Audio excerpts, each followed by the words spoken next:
you should be a monster.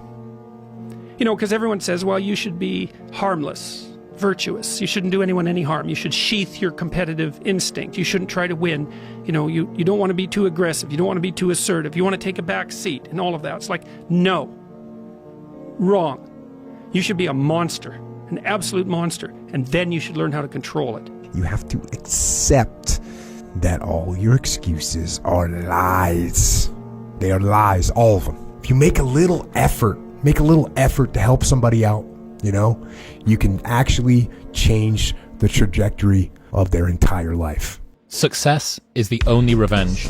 As you expand, they shrink into irrelevance. As you get louder, no one can hear them. You don't beat them, you cast a shadow so big, no one can see them to begin with. When people copy, they copy the wrong stuff because they don't know why it worked to begin with. And when it breaks, they don't know how to fix it because they didn't build it. So don't sweat it. Copycats will always be behind. The more you put into building a business, the more you're going to get out of it. The more hours you spend working on anything, the more you are going to get out. If for 10 years, if you didn't avoid doing what you knew you needed to do, by your own definitions, right, within the value structure that you've created, to the degree that you've done that, what would you be like? That when it feels scary to jump in, that is exactly when you jump. Otherwise, you end up staying in the same place your whole life. Life, guys. Plan of action. If you don't have the plan, I guarantee you someone's going to use you as part of their fucking plan. Stop fucking going about the day as a servant. Become the master. Run your day. Stop having it run you. Believe in yourself. Be that one of 100 has a belief. There's no perfect way to live your 20s. You either live them up and become an underskilled 30-year-old, or you work them up and become an underlived 30-year-old.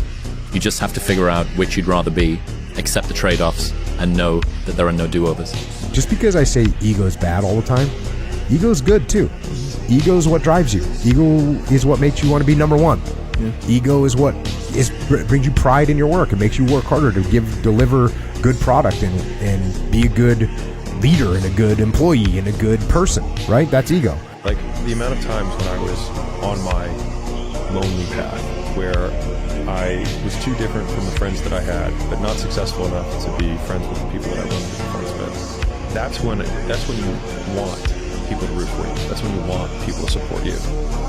Once you've already won, people are like, he's amazing, he's so good. But like, that's the time when you need it the least. As soon as you know, this new medicine I'm using helps me, and as soon as this shirt I ordered come in, and as soon as I learned Spanish, as soon as I learned Spanish really well. But I always want to wait till everything's perfect. You can't wait for everything to be perfect. It's time to stay focused. It's time to decide, fuck clubs, fuck partying, fuck trying to fit in and socialize, rub elbows with everybody so people can stop calling you weird. Why are you so antisocial? Because I'm trying to get it. Why are you not clubbing? Like every time I text you and invite you to go do something fun and cool, you always studying. Because I'm trying to get it. Let me tell you something, homie. These women ain't going nowhere. These clubs, these parties, all this shit ain't going nowhere. The path of least resistance never makes you happy. It's like, you have to push yourself. Your life self-esteem, your self-esteem, esteem for yourself is earned by you doing something difficult for you. When you do something that's incredibly hard and you push through it, your brain starts to have inner pride, not fake ego pride. When all of that noise is gone, it's quiet, and it's you against you, and now all those endorphins are gone. And I promise you, mate, about getting up early and getting after it to go lose weight and study harder, guess what? It's a lot fucking harder now. That repetition becomes a lot harder now. So a lot of us can't do things on our own. So find somebody in your life. So when you throw that cow in, they throw that motherfucker back at you and say you're not fucking done yet. The world is gonna push you and break you. But that activity is what makes us strong and powerful and whole in the end. But if you can't move, don't complain. You want to become best, you want to become champion, and now you want to say like you tired it? Who cares? You tired it or not? Nobody cares. The thing is with me is I don't give a fuck. I don't give a fuck. I don't give a shit what anybody says or what anybody thinks. I have this mindset. I know exactly who the fuck I am. I have my circle of people that I hang around with and know me and know what I'm about or whatever. And Anybody else who doesn't like it or doesn't want it, it's bad. It's all about your mind takes control of you.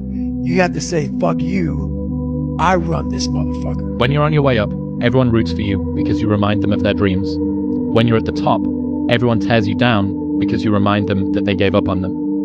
And you have one, which is, for anyone who needs a reminder, no one is going to hate on you for doing worse than them. Be the guy who embraces hard work, the grind. Don't be afraid of being hurt.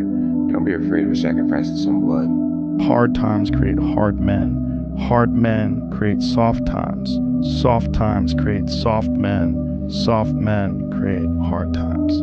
We are now around soft men and hard times. Lift the weights, sprint the hill, work on the project, get out of bed. Those I can't catch a break guys, get them the fuck away from me. I can't be around those guys. I don't want to hear that shit. I don't want to hear that shit. I don't buy it. Because everybody has bad breaks. Yeah. I've had a shit ton of bad breaks. But you know what I did? I stayed up. Yeah. And I thought through it. And I figured out what the fuck I did wrong. And then I went back. If a man is here and you want to be equal, and the only way you can get equal is to band together and tear him down so that you can be at his level, you're not equal. You're not equal, okay? You're a parasite. You think darkness is your ally. You merely adopted the dark. I was born in it, molded by it. I didn't see the light until I was already a man, but then it was nothing to me but bright. We're all looking for this golden purpose. Is it this? Is it that? Is it making money? Is it my family? Motherfucker, the purpose is you. We're the lucky ones.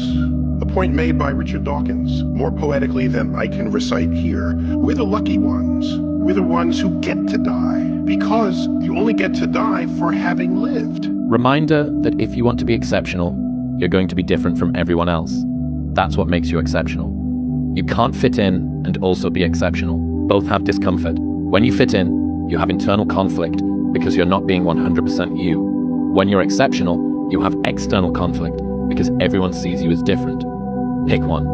When your friends start to say, "You've changed," remember it's because they don't know how to say, "You've grown." Be the guy who embraces the ugly, the miserable.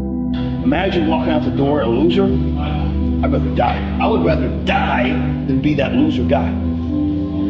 Think about that. You want to walk out that door a damn loser, or you want to walk out the door a winner? I don't care how good you are in anything, you don't have discipline, you ain't nobody. Right. You're nothing without discipline. Because you give up on the slightest struggle without discipline. 100%. With discipline, do what you hate to do, but do it like you love it. You're going to lose sleep. You'll doubt whether it'll work. You'll stress to make ends meet. You won't finish your to-do list. You'll wonder whether you made the right call and have no way to know for years. This is what hard feels like, and that's okay.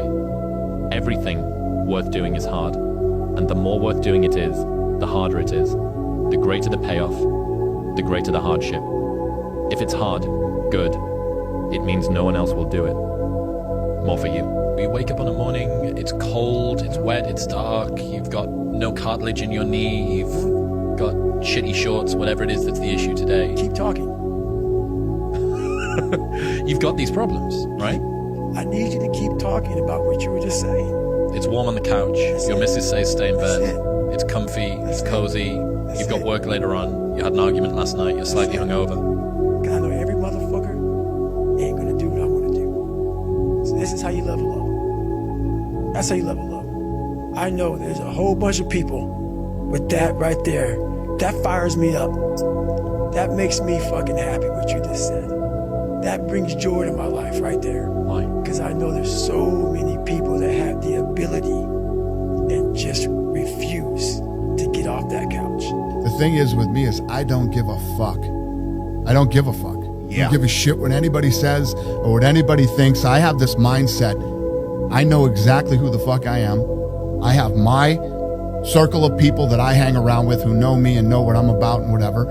And anybody else who doesn't like it or doesn't want it,